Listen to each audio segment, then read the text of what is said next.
Hello students, मैं आज आपको 11th क्लास का फिजिक्स का एक टॉपिक स्क्रू गेज कराऊंगा। जैसा कि आप देख रहे हैं, ये पीछे स्क्रू गेज है। इसमें ये स्क्रू होता है, ये पेच मापी के सिद्धांत पर कार्य करता है। पेच के सिद्धांत पर कार्य करता है। ये पीछे की ये घूमता है, ये पूरा ये वर्ताकार पैमाना है, ये प्रधान पैमाना है, और ये दो ए बी जबड़े होते हैं इसके। इनके बीच में हम कोई पतला तार लगाते हैं जिसके हमें त्रिज्या ज्ञात करनी हो। इससे पहले मैं आपको ये कहना चाहूँगा कि अगर आपको ये वीडियो पसंद आ रहे हो तो आप इसको सब्सक्राइब कीजिए, सब्सक्राइब तो बनता है, और लाइक कीजिए, और व्यूज़ देने के लिए बहुत बहुत धन्यवाद। तो स्क्रू गेज में और वर्नियर कैलिपर्स में हमने ये देखा था। सबसे पहले हम ये करेंगे कि लीस्ट काउंट निकालेंगे, अल्पतमांक निकालेंगे। तो अल्पतमांक निकालने के लिए हम लिखेंगे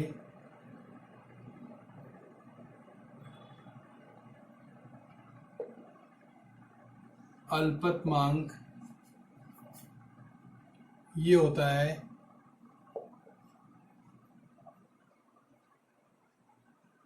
चूड़ी अंतराल अपॉन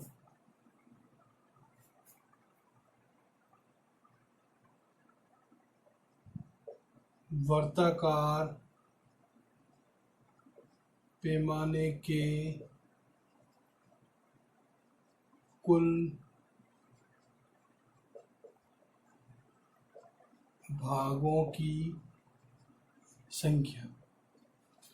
अब इसके लिए हमें जानना होगा कि चूड़ी अंतराल क्या होता है। ये जैसे ये पेच है, ये पेच ये घूमता है, तो स्क्रू की तरह ये आगे की तरफ बढ़ता है।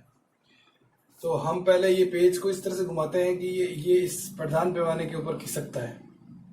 तो एक पूरा राउंड देते हैं, एक पूरा चक्कर देते हैं, जीरो से घुमाते हुए वापस जीरो लेके आते हैं, जीरो से घुमाते हुए वापस जीरो लेके आते हैं इस लाइन की सीध में।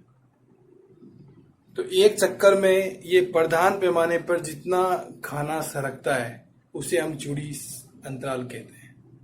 एक चक्कर में ये जो स्क्रू को घुमाने से एक चक्कर में जो प्रधान पैमाने पर ये जितना खिसकेगा उसको हम उसका चूड़ी अंतराल कहते हैं। तो ये 1 सेंटीमीटर के 10वें भाग के बराबर सरकता है। 1 सेंटीमीटर का 10वां भाग होता है 1 mm या 0.1 सेंटीमीटर। और वर्ताकार पैमानों पर कुल भागों की संख्या 100 होती है। ऐसे ये लिखा हुआ है 0, 10 भाग यहाँ तक, फिर चलते चलते ऐसे नीचे लास्ट में घूम के आता है 90, और फिर यहाँ 100 लिखा हुआ नहीं होता है, वापस 0 लिखा हुआ होता है। तो टोटल 100 भाग होते हैं। तो ये 100 का हम भाग लगा देंगे, तो हमारे पास में आ जाएगा 0.001 सेंटीमीटर। ये स्क्रू गेज का लीस्ट काउंट होता है। ठीक है, तो हम क्या करेंगे, इसको घुमाएंगे और जीरो जिसकी सीध में आएगा वो संपातित चिन्ह लेंगे। एक तो संपातित चिन्ह तो जानते ही हैं, जीरो की सीध में जो खाना आएगा उसको संपातित चिन्ह लेंगे, और प्रधान पैमाने के जिस लाइन के आगे ठहरेगा वो इसका मुख्य पैमाने का पाठ्यांक होगा। और संपातित चिन्ह को मैं लिख देता हूँ। रीडिंग क्या होगी, रीडिंग पाठ्यांक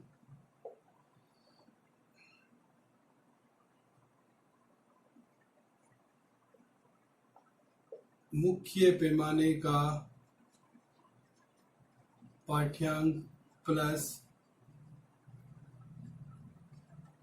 संपातित चिन्ह इंटू अल्पतमांक। वही है, संपादित चिन्ह जितना भी आएगा 40, 45 जो भी, और अल्पतमांक से गुणा कर देंगे और मुख्य पैमाने के पाठ्यांक में जोड़ देंगे। वही उसी तरह से वर्नियर स्केल की तरह से है, बस थोड़ा सा चेंज है कि वर्ताकार पैमाना रखेंगे, इसमें घुमाएंगे, इसमें वर्ताकार पैमाना होगा इसमें। ठीक है, उसमें जो वर्नियर पैमाना था सरकने वाला, इसमें वर्ताकार पैमाना होगा। अब बात आती है कि इसमें शून्यांक संशोधन क्या होता है। वो प्रैक्टिकल करोगे तो ज्यादा स्पष्ट होगा, परंतु अभी मेरे से जितना हो सकता है मैं आपको स्पष्ट कर देता हूँ। ये जीरो ये जीरो इस जीरो की सीध में रहे, इस जीरो लाइन की सीध में रहे, तब तो कोई शून्यांक त्रुटि नहीं है। अगर ये जीरो इस तरफ नीचे की तरफ आ रहा हो, या अगर 10 आ रहा हो या 20 आ रहा हो, ठीक है ना, जैसे ये जीरो की लाइन है और यहाँ अगर 20 आ रहा हो, यहाँ 10 और यहाँ 30 आ रहा हो, इस तरह से हो, तो इसका मतलब जीरो नीचे गया। जीरो नीचे गया मतलब जीरो दाईं ओर है, तो ये धनात्मक शून्यांक त्रुटि होती है। इसमें ये जो 20 आएगा इसको लीस्ट काउंट से गुणा करके प्लस में लेंगे धनात्मक शून्यांक त्रुटि, उसको फिर कुल पाठ्यांक से जो रीडिंग आएगी उससे माइनस करेंगे। जो भी शून्यांक त्रुटि आती है उसको माइनस करते हैं। तो ये जो नीचे की तरफ आ रहा है 20, ये धनात्मक शून्यांक त्रुटि है। तो इस तरह से धनात्मक शून्यांक त्रुटि आएगी तो चिन्ह होगा उसका धनात्मक, धनात्मक चिन्ह होगा, तो उसको उसमें से माइनस कर देंगे। एक बात तो ये। अब अगर इस तरह से आए, जैसे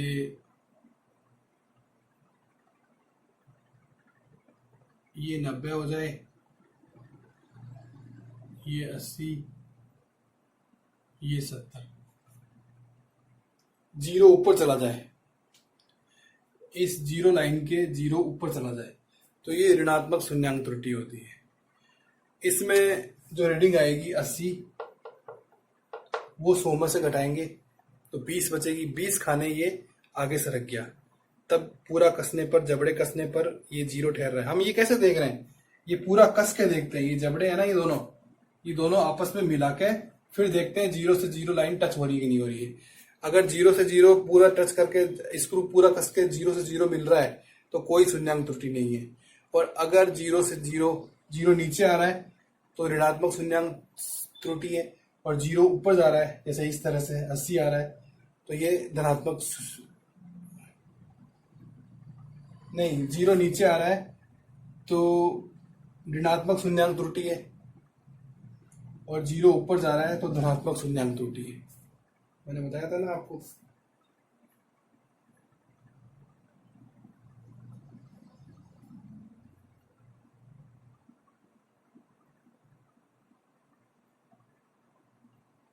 जीरो नीचे आ रहा है तो मैंने बताया था धनात्मक शून्यांक त्रुटि है, सॉरी गलती हो गई थी, धनात्मक शून्यांक त्रुटि है। तो ये शून्यांक त्रुटि, इधर जीरो नीचे आ रहा है तो धनात्मक शून्यांक त्रुटि होगी, तो उसको हम घटाएंगे, माइनस करेंगे। और ये 80 जीरो ऊपर जा रहा है तो उसको ऋणात्मक शून्यांक त्रुटि लेंगे। अब इसमें जीरो ऊपर जा रहा है तो ये ऋणात्मक शून्यांक त्रुटि है। तो ऋणात्मक शून्यांक त्रुटि जो ऋणात्मक में आएगा, जैसे ये 80 आ रहा है, ठीक है ना, 80 आ रहा है तो हम इसको ऋणात्मक लेंगे और 100 माइनस 80 इंटू 0.001 लेंगे, ठीक है ना। तो ये आ जाएगा -20 इंटू 0.001, ये आ जाएगा 0.0020 सेंटीमीटर माइनस में। तो ये जो शून्यांक त्रुटि आएगी इसको हम माइनस करेंगे कुल पाठ्यांक में से। जब जीरो ऊपर जा रहा हो, ऊपर की ओर जा रहा हो, तो ऋणात्मक शून्यांक त्रुटि लेंगे और उसको माइनस करेंगे तो वो प्लस में हो जाएगी, तो वो जुड़ जाएगी त्रुटि। और नीचे आ रहा होगा तो ये कोई खास बात नहीं, तो प्रैक्टिकल की बात है, अपने कुछ न्यूमेरिकल करते हैं इसके। तो ये जो स्क्रू गेज है ये पेच मापी के सिद्धांत पर आधारित है, ठीक है।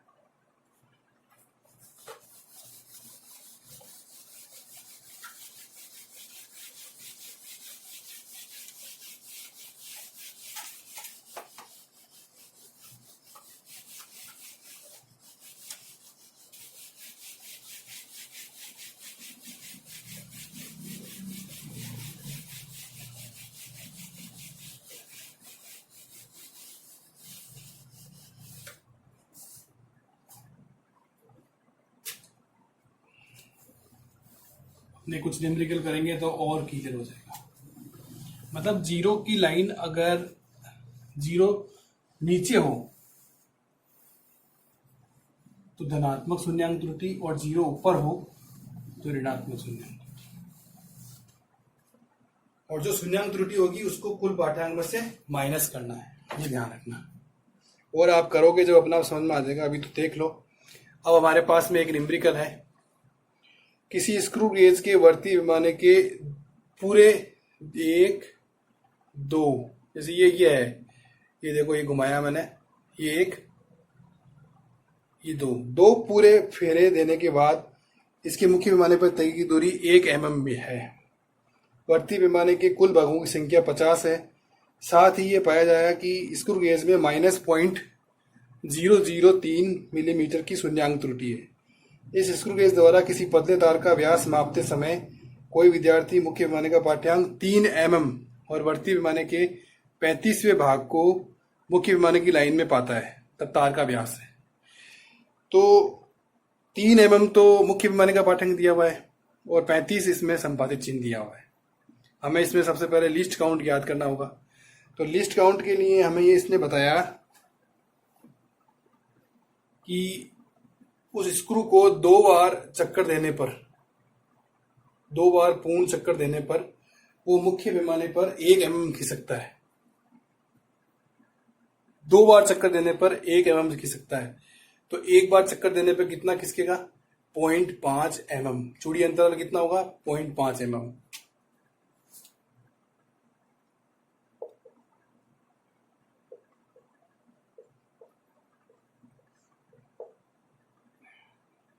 एक mm खिसकता है 2 चक्कर देने से। तो 1 चक्कर देने से कितना खिसकेगा? 0.5 mm। तो ये चूड़ी अंतराल हो जाएगा। तो अल्पतमांक कितना हो जाएगा? चूड़ी अंतराल अपॉन वर्ताकार पैमाने के कुल भागों की संख्या। तो वर्ताकार पैमाने के कुल भाग कितने हैं इसमें? 100 नहीं है इसमें 50 दे रखे हैं। तो हमारे पास में क्या आ जाएगा? ये काटेंगे तो 0.1 mm। ये हमारे पास लिस्ट काउंट आ जाएगा। ठीक है। और अब मुख्य पैमाने का हम पाठ्यांक निकालेंगे।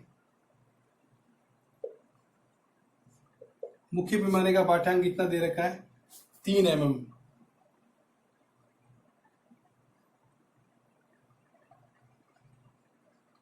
और 34 से 35 है। 35 इसमें 0 की लाइन में सीध में 35 अंक आ रहा है। तार लगाने के बाद में, तार लगा के जैसे उसके बीच में तार लगाते हैं ना, तो घुमाने के बाद में 0 की सीध में 35 आ रहा है। तो 35 संपादित चिन्ह हो गया। इसको गुणा कर दिया हमने 0.1 mm से।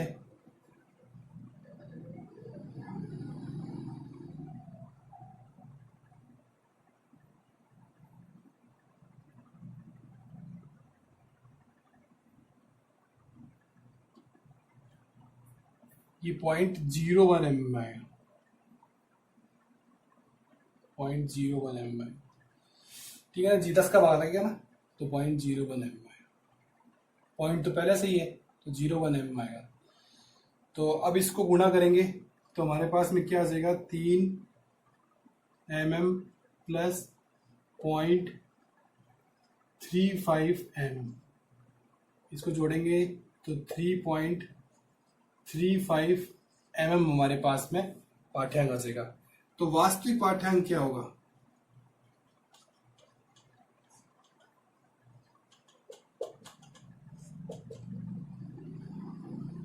3.35 mm माइनस शून्यांक त्रुटि। शून्यांक त्रुटि कितनी है? -0.03 mm। चाहे माइनस हो चाहे प्लस हो, हमें इसको घटानी है शून्यांक त्रुटि को। तो ये ऋणात्मक शून्यांक त्रुटि है, दिया भाई ये ऋणात्मक, तो हमें कोई देखना ही नहीं है ऋणात्मक है कि धनात्मक है, बस उसको घटाना है। तो इसमें से ये माइनस माइनस प्लस हो जाएगी तो वो जुड़ जाएगी। तो कितना हो जाएगा? 3.38 mm।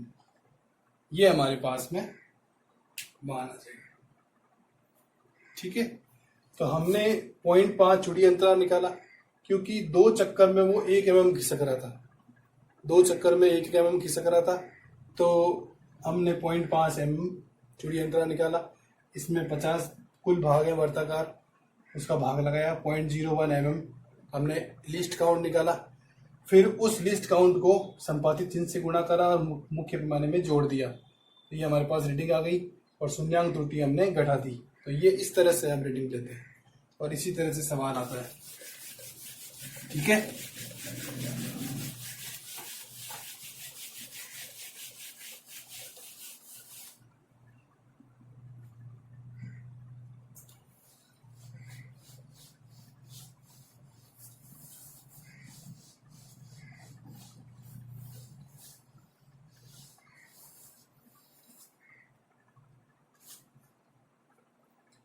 अगला है स्क्रू गेज का पिच मतलब चूड़ी अंतराल। ठीक है, स्क्रू गेज का पिच 0.5 mm है, उसके वर्तीय स्केल पर भाग 50 है, वही 50 दे रखा है, 0.5 दे रखा है, तो 0.01 mm लिस्ट काउंट हो जाएगा। इसके द्वारा एक पतली एल्यूमिनियम पतली सीट है चद्दर, उसकी मोटाई मापी जाती है।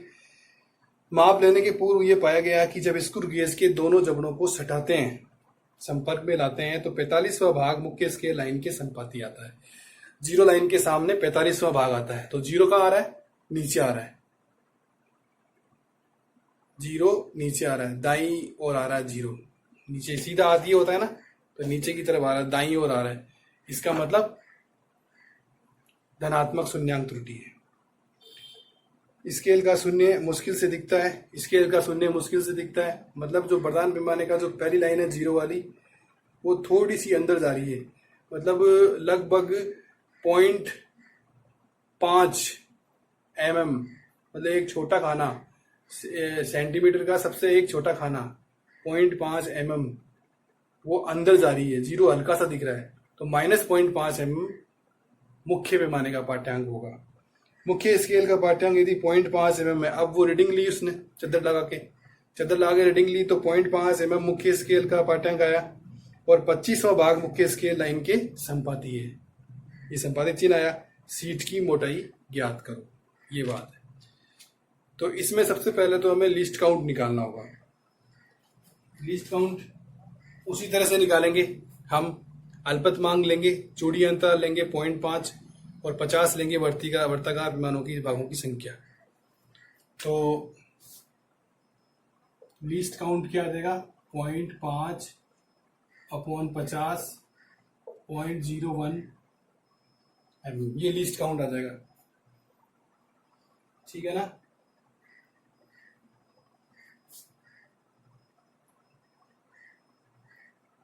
जब दांतें बंद है तो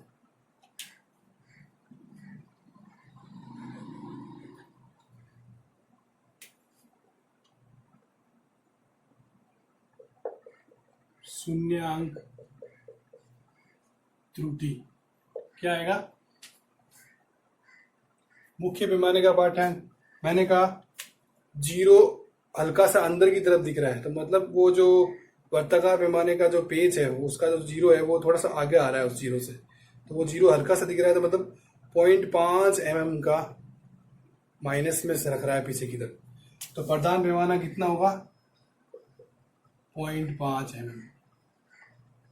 ठीक है, और जीरो के आगे लाइन दांते सटाने पर, चद्दर नहीं है इस समय, शून्यांक त्रुटि निकाल रहे हैं अपने 45 का मतलब जीरो नीचे की ओर है, जीरो नीचे की ओर है, इसका मतलब शून्यांक त्रुटि है, शून्यांक त्रुटि तो है, जीरो नीचे की ओर है, इसका मतलब धनात्मक त्रुटि है, धनात्मक त्रुटि है, तो ये धनात्मक यानी +45 इंटू 0.01 mm, ये हमारे पास में अल्पतमांक से गुणा कर दिया,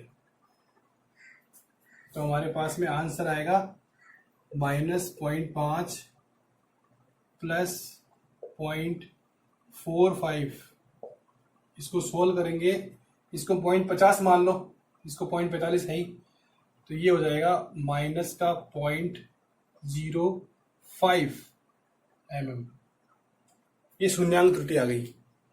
देखो इसमें जीरो नीचे था, 45 सारा था ना, तो जीरो नीचे था, जीरो नीचे था, धनात्मक शून्यांक त्रुटि थी, धनात्मक लेनी चाहिए, धनात्मक ली हमने, परंतु जो मुख्य पैमाने का पाठ्यांक है वो धनात्मक की जगह ऋणात्मक आ गया, इसलिए ये ऋणात्मक त्रुटि आ गई। अब इसको माइनस करेंगे तो ये कुल पाठ्यांक में जुड़ जाएगी, ये ध्यान रखना। नहीं तो धनात्मक शून्यांक त्रुटि आती तो वो कुल पाठ्यांक में से घटती, माइनस होती, परंतु ये ऋणात्मक बन गई इस ऋणात्मक की वजह से, ये ऋणात्मक बन गई तो ये ऋणात्मक शून्यांक त्रुटि हो गई, है नहीं ऋणात्मक शून्यांक त्रुटि। 45 तो नहीं, 45 सीध में आ रहा है, जीरो नीचे आ रहा है, तो ये धनात्मक शून्यांक त्रुटि है, ठीक है ना। तो ये ऋणात्मक हो गई इस पैमाने की वजह से, इस पाठ्यांक की वजह से, तो ये ऋणात्मक होगी तो घटेंगे तो ये जुड़ जाएगी इस कुल पाठ्यांक में, ठीक है। तो हमारे पास में जो जब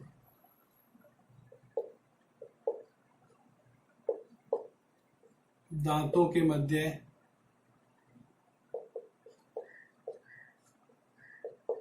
पट्टिका को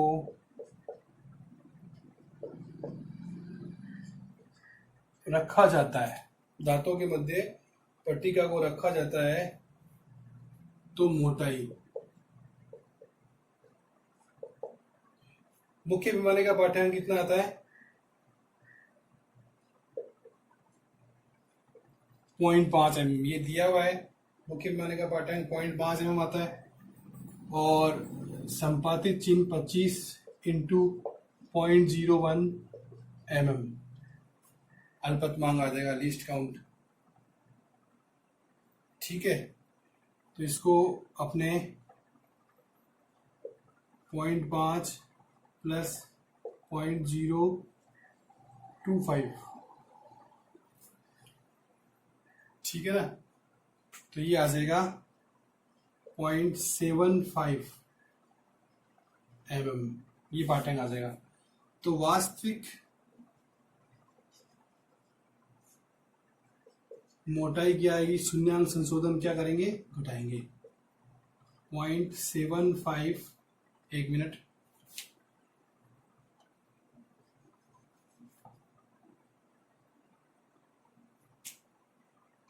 -75 mm में से माइनस करेंगे -0.05 mm, तो ये प्लस का हो जाएगा, तो जुड़ने पर कितना हो जाएगा 0.80 mm, ये इसकी मोटाई आ जाएगी, चद्दर की मोटाई आ जाएगी। तो हमने क्या करा कि 45 आ रहा था ना सटाने पर, तो जीरो नीचे आ रहा था, तो वो धनात्मक शून्यांक त्रुटि थी, तो उसको धनात्मक लिया, परंतु ये ऋणात्मक आ गया तो ये ऋणात्मक बन गई, फिर इसको हमने घटाया तो ये जुड़ गई, ये तो वो माइनस होनी चाहिए थी, ठीक है ना।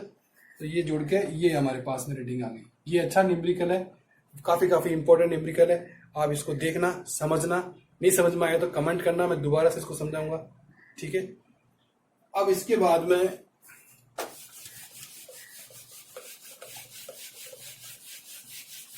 अगला न्यूमेरिकल बिल्कुल इजी है।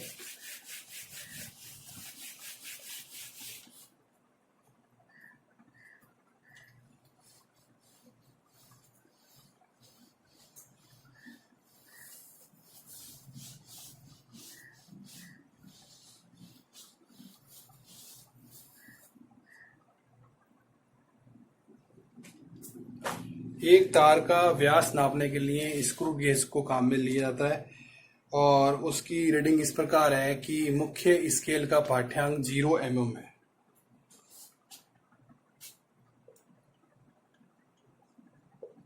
मुख्य स्केल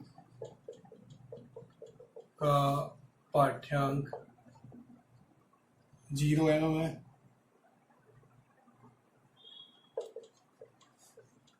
वर्तीय स्केल का पाठ्यांक 52 भाग है, और मुख्य स्केल पर 1 mm वर्तीय स्केल के 100 भागों के संगत है।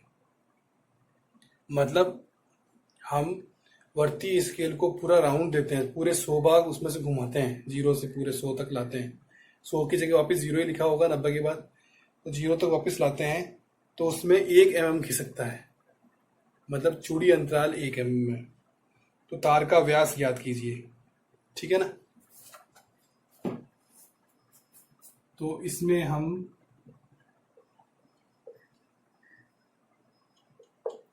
अल्पतमांक ज्ञात करेंगे। 1 mm अपॉन 100 0.01 mm, ये हमारे पास में अल्पतमांक आ जाएगा।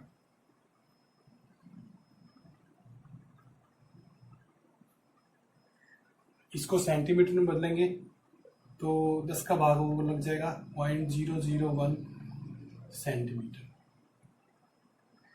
अब हमें पाठ्यांक निकालना है, रीडिंग निकालनी है। तो मुख्य स्केल का पाठ्यांक 0 प्लस संपातित चिन्ह इंटू 0.001, तो हमारे पास आ जाएगा 0.0052